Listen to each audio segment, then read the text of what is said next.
시청자 여러분, 제6공화국 노태우 정부 시절 주택 부족 해결을 위해서 주택 200만 호 건설이라는 대한민국 역사상 최대의 주택 건설 프로젝트를 추진 1기 5대 신도시 물량은 30만 호였습니다.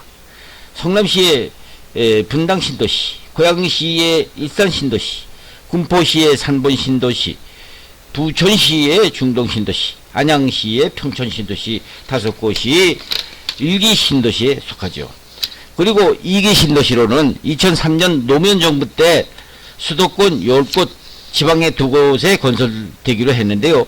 성남 판교 신도시, 화성 동탄 신도시, 김포 한강 신도시, 파주 운정 신도시, 성남 위례 신도시, 용인 광계 신도시, 양주 신도시, 평택 고덕 국제 신도시, 인천 검단 신도시 등이 건설되었죠. 문재인 정부에 들어와서는 어땠었습니까?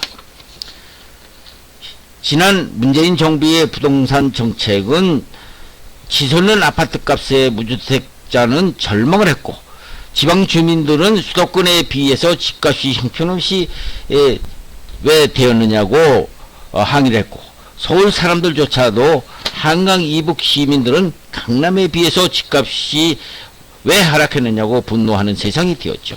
심지어 집값이 오른 국민들조차 종부세가 터무니없이 오르는 바람에 가만히 잘 살고 있는 사람에게 세금 폭탄이 웬 말이냐며 항의하자 문재인 정부는 나몰라라 하고 세금 현실화라는 그럴듯한 이유만 붙여서 세금 인상의 혈안이 되었을 뿐이었죠.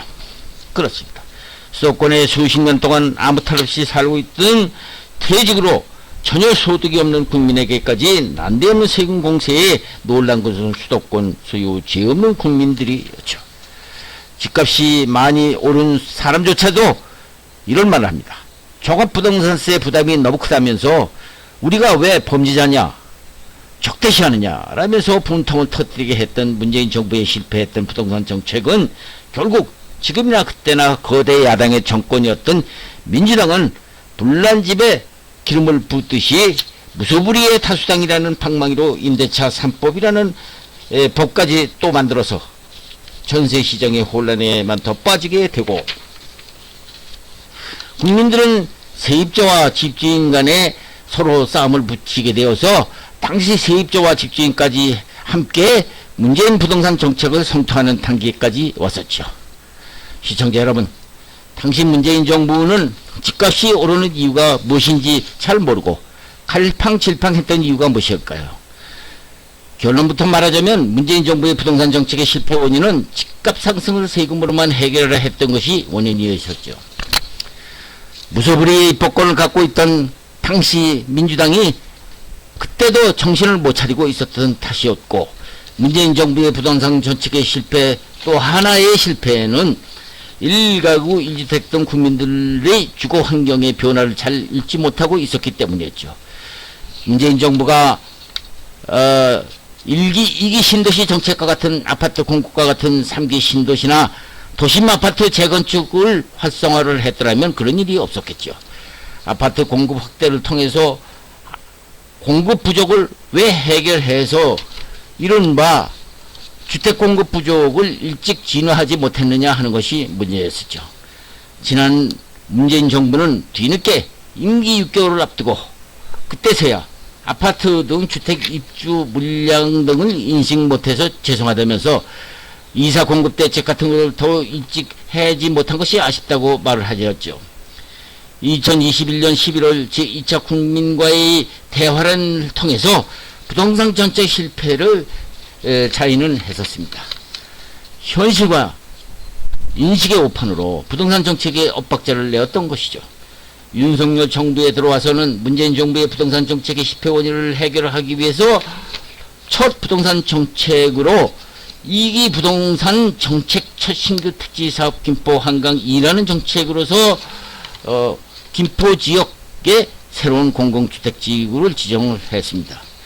2030년 최초 분양을 목표로 4만 8천 가구의 신규 아파트 주택이 들어설 전망이라고 보도되고 있습니다.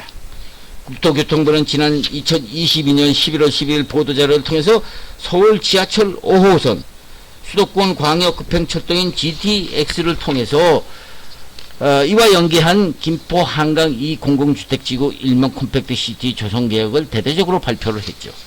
약 221만 평 4만 6천 가구의 주택을 건설할 예정으로 역세권 컴팩트시티 개념을 적용해서 5선을 종점으로 고密도 개발을 통해서 대형 오피스와 복합 쇼핑 등을 배치해서 신규 아파트 지역으로서 주거와 일터가 조화되는 컴팩트시티를 조성하기로 했다고 보도되고 있습니다.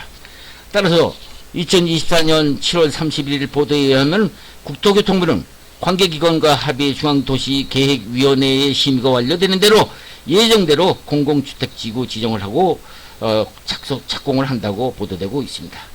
국토교통부 관계자 말에 의하면 이 컴팩트시티 지구 지정을 시작함으로써 2026년 지구 계획 중인 신규 주택 동화 아파트를 총 2030년에 총 4만 6천 가구를 공급할 계획이라고 윤석열 정부의 첫 신규 택지 사업을 보도하고 있습니다. 이 김포 한강 2지구 사업은 경기도 김포시 마산동, 의장동, 장기동, 구례동, 양천읍 일대의 약 221만 평 규모로 이미 만들어진 2기 신도시 사이에 조성되게 되어 있습니다. 정부는 새로 정해진 지역에 산업 업무시설을 조성 하나의 거대 생활권으로 조성을 하되 일과 거주가 혼합된 스마트 자족도시로 조성할 계획이라고 보도하고 있습니다. 이 계획에 완료되면은 수도권 서부지역에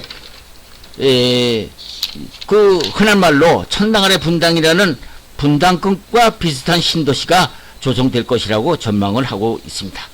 그 이유는 컴팩트시티가 조성되는 주변 기존 2기 신도시인 운양창기, 양곡, 구례, 마산, 감정지구를 통합한 규모가 2023년 제곱미터가 됨으로써 1기 신도시인 분당 1964만 제곱미터 9만 7,580가구가 맞먹는 수준의 총 11만 6천 가구의 수도권 서부 거점 신도시가 탄생된다고 하는 것입니다. 이러한 거점 신도시 결과에 맞게 국토부는 5선을 컴팩트시티에 연결하기 위해서 김포, 검단 연장 사업도 곧 착수를 한다고 합니다.